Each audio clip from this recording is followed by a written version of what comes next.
Ever since David Cameron in 2015, every Conservative Prime Minister in recent years has mused over the possibility of leaving the European Convention on Human Rights, a constant stumbling block for some of the Tories' most controversial policies.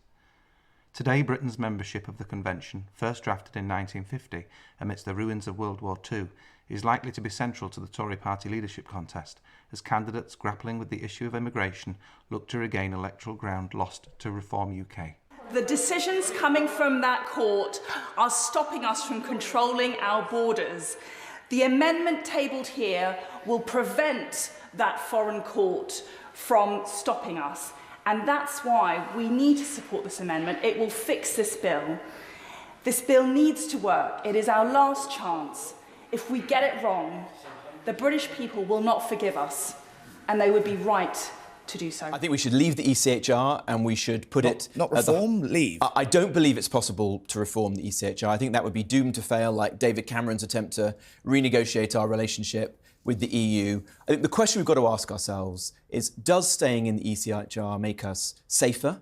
Does it make the country more prosperous? Does it increase our influence in the world? And I think the answer to all those questions is no. Abandoning the Convention, it is claimed, will allow the UK to deport illegal immigrants more readily, avoiding lengthy courtroom challenges and the edicts of a foreign court.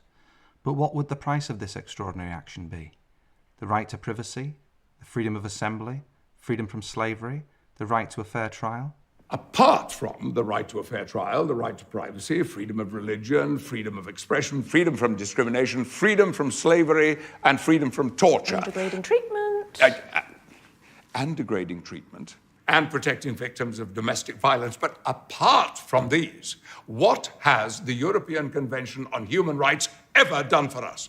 It appears that many Tories are willing to join the company of dictatorships in abandoning the ECHR, and all this in the name of national security. It is easy to fall into the trap of believing that these freedoms that the conventions bestow upon us are written for other people, up until the very moment that we are denied those liberties. It might be wise not to wait for that moment to defend those hard-fought rights that we should all enjoy.